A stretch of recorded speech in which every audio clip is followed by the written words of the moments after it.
Welcome to Conveyancing Matters with Lorraine and Stu.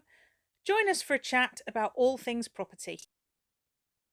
So, Mr. Forsdyke, haven't seen you for a while, mate. How are you? I'm very good. Mrs. Richardson, how are you? I'm all right, thank you. I'm all right, thank you.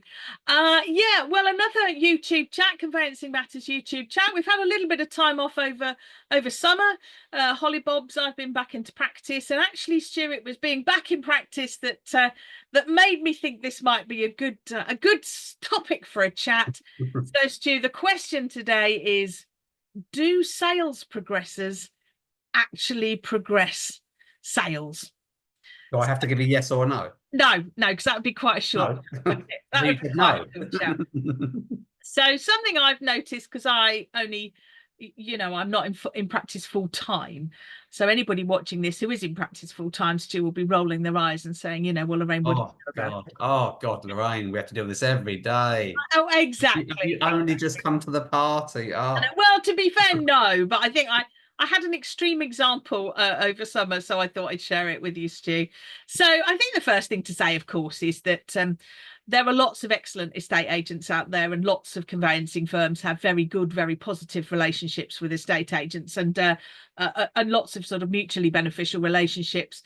Estate agents will refer work to the conveyancers that they know are going to do the job well, and conveyancers may well often send their probate sales that way. And Stu, sometimes in transactions, a good estate agent can be absolutely worth their weight in gold, can't they? Oh yeah, absolutely. There are two sides to this discussion, of course. There are some excellent sale progressors out there that are experienced, that know the conveyancing process. However, there are also sales progressors out there that maybe, shall we say, just take information almost for the sake of it. Maybe says, I think the term sales progressor, it's a sort of another link in the chain that certainly probably 10 or 15 years ago. I would imagine a big problem that estate agents have when they're looking at sales progressors are actually finding staff to do that role that have the relevant experience. The good sales progressors that we deal with in our local agents, and any agents for that matter, they're people that have got not conveyancing experience, but industry experience, that have done the job for a while. Yeah, the point of, and I guess what I'm talking about is the people working on the estate agent side of the fence who are chasing for progress. But what would you say should be the role of a sales progressor in the estate agency context, Stu? Well, there's ringing up for an update, and then there's progression, isn't there? And if you ring me up for an update and I say to you, well, at the moment we're waiting to hear from our search provider with the local authority search, that's going to be another week, and we're still outstanding our client's mortgage offer, and you ring me the next day and ask me the same question, that's really not going to help, is it? Maybe if I were to give you an answer that said, we're waiting to hear from our client regarding, I don't know, answers to inquiries, I've chased them up several times, and you actually help by ringing the client, manage to get hold of them because you can't get hold of them until the evening because they can't take calls during the day, blah, blah, blah, blah, blah. Potentially that's maybe progression, I would say. Yeah, it's certainly a role within the conveyancing process and estate agency, which I don't think had that title probably 10 or 15 years ago, and now does, because again, since the year dot, conveyancers have always had calls from estate agents for updates. But then this role of sales progressor appears to have sort of formed, and to me seems to be often somebody that might even be sort of freelance to the estate agency, whose only role isn't to put transactions together, it's not to show people round, it's not to get properties on the market. Their only role is to literally become involved once the sale. And there are companies that actually do that. You can as an estate agent, you can outsource that. There are specialist companies that merely sales progress. Yeah, and I think the thing is, what lots of firms would and should be doing, of course, if they've got any sense, subject to their client's agreement to do so, of course, is to just update the estate agent probably by email at certain points in the transaction. But this, Stu, is something we've talked about before. It's this point that everybody, Uncle Tom Cobley and everybody, expects the conveyancer to update them. But often agents and sales progressors don't understand that we have a duty of confidentiality. It is a professional requirement. Mhm. And sometimes, Stu, our clients might not want us to tell anybody anything. Absolutely. And the most obvious sort of example of that is where you get our client potentially that has a problem with their mortgage offer, problem with maybe balance of funds arriving, or it could be where you're in a chain. That would be one that within the last couple of weeks I've had. The sort of bottom of the chain, falls out of bed, and nobody wants to quite tell everybody else in the chain that might have happened. So yeah, there are, of course, circumstances where we should be, we should keep stum, so to speak. Yeah, I mean, but as I say, I think sales progressors and estate agents need to understand that we're often not giving information because we want to be difficult or we want to be rude. It's because our first duty is to our client, and our client might have told us not to give any information. And I think that's something that often, conveyancers are sort of demonized by everybody as being the reason for delay in transactions, which of course is often complete nonsense. And I was just thinking about the sort of flip side of my original question: do sales progressors actually progress sales? One of the big problems with this, though, of course, is that when you're in that situation, that privilege is often extended to the opposing lawyer as well, of course. So you then have all parties potentially not knowing what you know and what's happening, and that, of course, heightens the level of chasing and pressure that you then get. Yeah, it does. It does. But as I say, and in those cases, Of course, but yeah. Yeah, and as I say, my question, do sales progressors progress sales? And I think very often the answer to that, quite frankly, is no. And I think if anybody wants to try to speed up the conveyancing process, I genuinely quite seriously think that what agents ought to be doing is actually looking at how often their staff are chasing conveyancers, because the reality is, Stu, if we're dealing with them, we're not dealing with the conveyancing. And I just don't understand how people can't work that out. There's probably a balance to this, though, isn't there? So sticking up for our estate agent friends, I'm sure Yeah. they would say that if they were to receive more updates, they wouldn't need to do the progression. I'm not sure. I'm not sure. But, and as I said, and I do think, and The big question, I think, that you hitting the nail on the head, though, is if they didn't progress, if there was no sales progression, would the transaction go through any quicker, or would it take longer? I would beg to differ. There'll be any difference. I don't think there would. Well, I did a very simple little sum. And as I say, the caveat to this, as we said at the outset, there are excellent agents who actually trust us to do our jobs. The best agents I had were the people who gave me a file or passed a client to me, and they just knew I would get on with it. So when the contract had gone out on a sale, I would update them, and they know a decent agency knows that once you've done that, you're going to sit back on a sale, because it's then the buyer's turn to do stuff. Once your searches have gone, there's going to be a bit of a hiatus where nothing is happening, or at least nothing appears to be happening. The paperwork's looked at, inquiries are raised. That takes time. So another thing that really grinds my gears, Stu, is you tell a sales progressor, our local search is due in a week. So as you say, 2 days later, is your local search in? Well, no. Then 3 days later, is your local search in? Yes, it's arrived. Oh, good, your local search is in. Are you exchanging today? Yeah.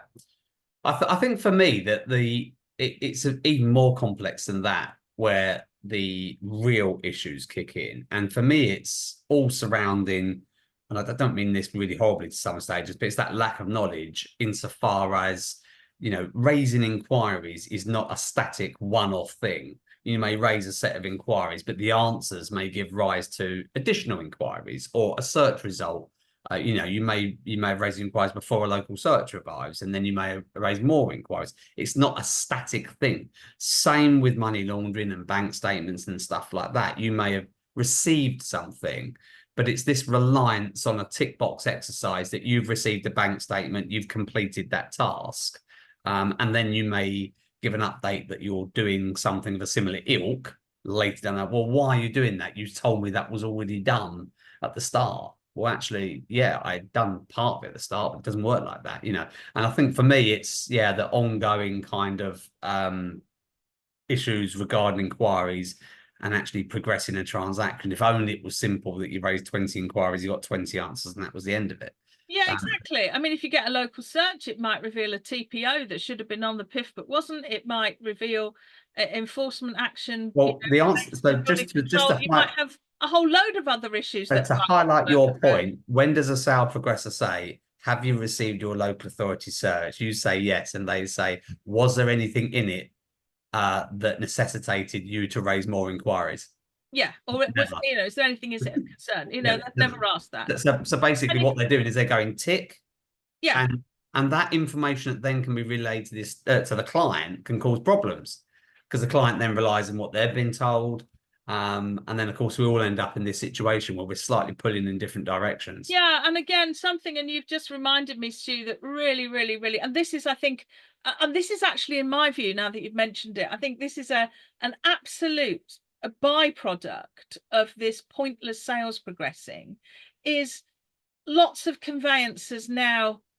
If you raise, say, 20 inquiries, some people say, Lorraine, why are you raising 20 inquiries? That's far too many. Let's say 20. And you hear from the seller's conveyancer that says, the seller's not prepared to answer, to follow, to follow, to follow, to follow, attached, to follow, to follow. The seller's conveyancer will then tell the sales progressor, well, we've replied to the inquiries. No, this is the problem, isn't it? And of course, so that sales progressing has forced the conveyancers to give what effectively appears to be an honest answer. Yes, we've replied to inquiries. My answer to that is always, have you replied meaningfully to those inquiries? You might have replied, but if 18 out of those 19 answers are to follow, then you haven't replied to the inquiries because we're waiting for information. And that's where those relationships and those tensions really build. And actually, I had one, I was locoming remotely last summer, very pushy agent, commercial building that had been repurposed for residential, pretty grim standards, quite frankly. And I'd raised inquiries, detailed, quite specific inquiries on sort of planning issues, all sorts. There was so much wrong with this development, I can't tell you. There's basically, an old office block in the middle of a bloody, business park. It was grim. And the seller solicitor gave such appalling inquiries, and the agent was getting on to me at 6 o'clock on a Friday night and saying, well, I understand, you've had replies to all of the inquiries. And I was so mad. I mean, I got my client's consent, but I actually, I outlined all of my inquiries and the actual answers that I'd received and sent them off to everybody and just said, there you go. That's where we are. That's where we are with this. This transaction has not progressed at all. I've raised a lot of inquiries, none of which have been properly replied to. So do you know what? Seller, conveyancer, estate agent, you go and sort it out between yourselves. It was ridiculous. But Stu, I also did, and we talked about this off air. The worst one, Lorraine, is when the sale progressor includes all parties in the evening. Don't. Yeah. Like, that's got to be the worst, isn't it? Totally again, not understanding our duty of confidentiality to our client. And actually, I make a point, if I see an agent or a sales progressor CC'd in to a something from my clients, when I'm replying, I actually make a point of removing them from my email reply, because I am replying, I'm advising my client. I'm not talking to everybody else. And sometimes I will even say to my client, this advice is intended for you. It's not intended to be shared with the rest of the chain. What my client chooses to do with it is up to them. Absolutely. I do make a point of saying that. But let me just sort of make a point. So let's say that the average conveyancer, Stu, will have 120 or so open files at any one time. So if we say that, and this is very conservative, as you've mentioned off air, that we get one sales progression chaser per week on each of those files, and say conservatively dealing with opening that email or taking the call, checking the file, responding, putting it on your file, case management system or whatever. Let's just say that only takes 5 minutes, and it will probably take more. If we've got 120 files and there are 5 minutes per file per week, I worked that out to be 120 minutes a week. So that's 2 hours a day that's spent dealing with sales progression instead of dealing with conveyancing. And I don't understand why estate agents and sales progressors can't work that out. If we're dealing with, because every single one of them, Stu, will say, oh, it's just one email or it's just one call. But if all of them are doing it, just one email and just one call, it must be at least 2 hours a day. And you think it might be more? Well, it would be. It would be far greater than 5 minutes. If you're going to give a proper update, it would probably be more like 10 minutes, wouldn't it? Probably double that, I would guess. Especially if it was leasehold. Especially also if you've got to outline what's outstanding. But yeah, it's such a difficult one because I can see. I suppose from an estate agent's point of view, they wouldn't know that though, would they? They wouldn't understand. They can work out. They must know. If they know that everybody they're doing. The conveyancer is taking at least 2 chargeable hours a day dealing with all the estate agents. That's 2 chargeable hours. I know what the estate agent would say straight away to that. It's not my problem. Yeah, of course. They may well do that. And I do agree that, with our clients in.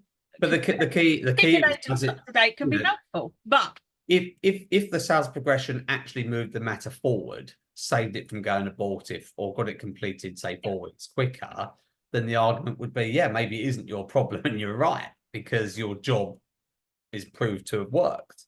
I'm just not so sure that it actually ever does. No, and I think, well, perhaps, I mean, and those transactions that are stressed, whereby clients think, I don't know, maybe they're looking to pull out next week if they don't hear something or whatever. I'm not sure whether that situation would ever be there in the first place if it wasn't for the actual estate agent raising the expectation of that person anyway. Yeah, I mean, I had, again, last week, I had a sales progressor. The purchase, by the way, was moving perfectly well, perfectly sensibly, not breakneck, but certainly no meaningful delays. And my client, who was quite an anxious buyer, was being put under pressure. Exchange is expected. Well, as it happens, this coming Friday. Exchange is expected on Friday. And my client said, what's that? And I said, well, look, let me manage your expectation here, Richard. We're not going to be exchanging on Friday. And I listed all the reasons why. And then he said, but the sellers are going on holiday for a week. I said, well, A week's not a deal breaker. B, they could sign the contract before they go.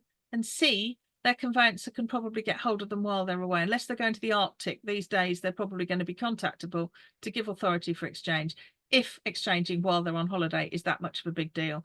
But it's this expectation imposed by the agent.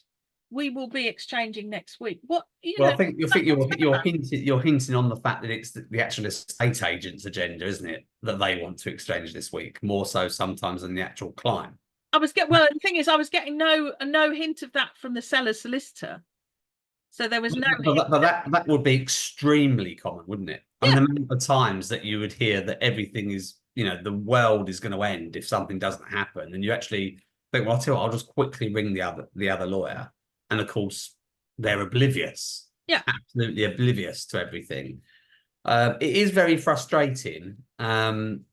But there are times when also we do need that sales progressor. I think sometimes when you're in a chain, you don't know what's happening. Maybe you will lean on them to try and find out information from below. No, I completely accept that. And there are potentially scenarios where you can't get hold of your client. That's in my experience. Having said that, the estate agent normally draws the same blank. In that they also can't get hold of them because, again, there is a reason why you can't get hold of them. And they don't want to go through with it, maybe. But it's really difficult, isn't it? I kind of, there wouldn't even be any point us asking the estate agent to come on here and discuss sales progression, because I think the answer would always be from them that they feel they're not getting enough information from the lawyer. Yeah, I would still challenge them and say, well, how much information do they need? And But that's the key. But that's almost a different conversation. Is what information should they have? You know, should they be progressing the sale? They do the deal, put the two parts together. You know, whose I job? think And if you remember when we spoke to Billy in Scotland yes, about the process that they undertake, you know, he was very much informing us that it was the conveyancer that managed yeah, the transaction, and that was a cultural thing in that everybody understood that the conveyancer managed the transaction, whereas in England and Wales, I think the estate agent's opinion would be that they managed the transaction. yes, which is strange. I have to say, I used to I teach a think, lot in Leeds and Manchester, and for a long time, and obviously before the pandemic and so on, and there was just a huge instance of simultaneous exchanges and completions up there. And I used to say to them, why is that up here? So I would teach all around the country. yeah, Why do you have so many sims up here? And they universally the answer always was, well, the estate agents put everybody mm, under pressure, and the estate agents are driving the process, and we're not prepared to exchange because we don't have enough time to draw down the funds. But the answer universally every time I asked was, well, actually it's the estate agents doing all the pushing, and the underlying implication was that actually the conveyancers weren't being given time to do their job properly. That was the bottom line. But I do think, and this is again a strange, and again perhaps anticipating what somebody might say in response to this discussion, Stu, but of course it becomes a self-fulfilling prophecy, because agents might say, well, conveyancers are very slow and therefore we need to push them along. And conveyancing is taking sort of 16, 20 weeks or whatever the stats are these days to from instruction to completion. Well, of course, a lot of that is due to the pressure on conveyancers, and so many of them in the last 3 or 4 years have decided mm. to leave the pressure I, I, completely. I cannot let those comments go without revisiting the markers upon which those weeks are measured. Yes. And it doesn't take, on average, that length of time from instruction to completion. The markers are taken from Rightmove when the property is marked as sold to the land registry data when it's completed. So it's not from instruction. There is a lag between when it's marked on Rightmove and when the lawyer's instructed. And I would guesstimate that to be a month, but I might be totally out there, and apologies if I am completely wrong, but I'd guesstimate that to be a month, and therefore the average is probably 4 weeks less than is reported to the press and everything else. It's such a crappy statistic that I get bored of seeing it every single time. Yeah, it is, but I think the more lazy. The conveyancing doesn't take that long. but I think It takes agents that long to find somewhere to put your offer in to get it completed. Yes. Agents would still say, well, conveyancing's got slower, that's why sales progressors are needed. My counter argument would be, it's the instance of sales progressors and the progression and the pressure on conveyancers, which isn't the sole reason that conveyancers are leaving the profession, but it's a contributory factor, I would say. But I think, Stu, probably the reason probably we could talk about this all day, but I guess my closing comment, and you've got, I think, a similar one, is I just saw what I just thought was the worst example of sales progressing last week. A lady who was very sort of pushy, CC'd the clients into everything, etc., etc. So I'd got two clients. I had obtained authority to exchange by email and by phone, because as a matter of good practice I do that every day that exchange doesn't happen. So as in, if I think it's going to happen today but it doesn't happen today, I will refresh that authority tomorrow.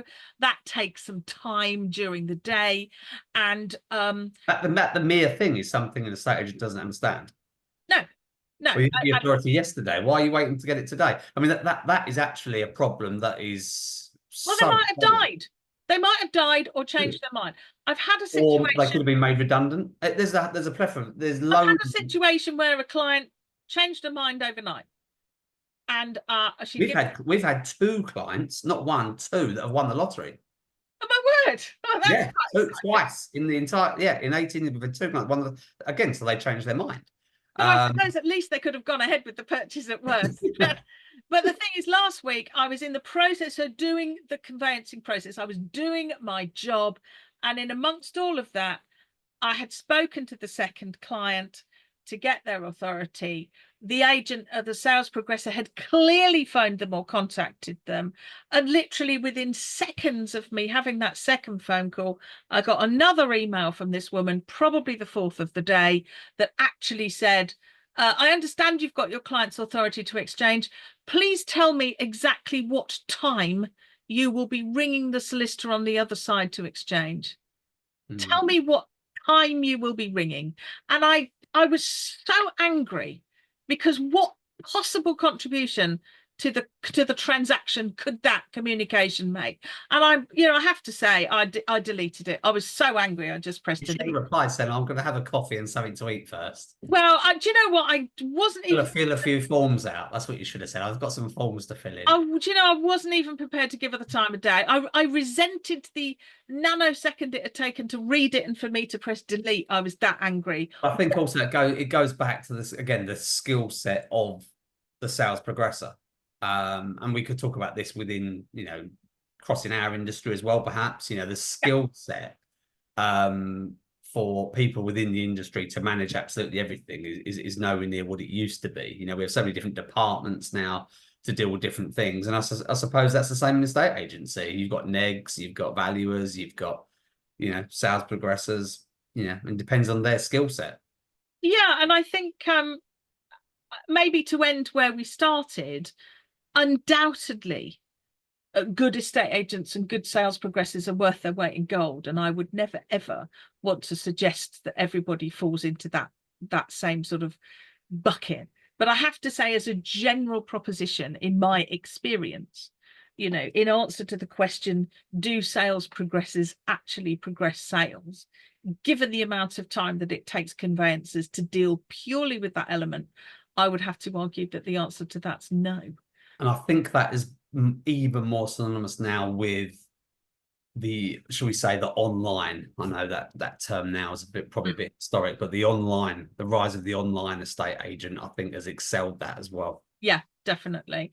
So I guess, Stu, if any of your lovely estate agent colleagues and friends want to come on to chat about this, genuinely would be delighted to hear from them. And I'd also be very interested to hear conveyancers' experience, I have to say, would you? Absolutely, of course, always. Well, we hope that that's given a little bit of food for thought for our lovely conveyancers watching here on YouTube. Do subscribe if you haven't already. We'd be delighted to pick up a few more YouTube subscribers. Our YouTube content is free, of course. And just as a reminder, Stu, we've got another Conveyancing Matters networking event coming up, just as a bit of PR. Yeah, we certainly have. We've got the next in our sort of series, shall we say, coming up in London again, haven't we? So we're looking forward to that. Yeah, stick the date in your diary, people. It's the 13th of November and a venue change. We're very near Liverpool Street. We're at the Wooden Shades pub, which should be good. So our next networking event, 13th of November, we'll put more out about it, but we'd be really pleased to see you there. Cool. Take care, Lorraine. Yes, do. Bye.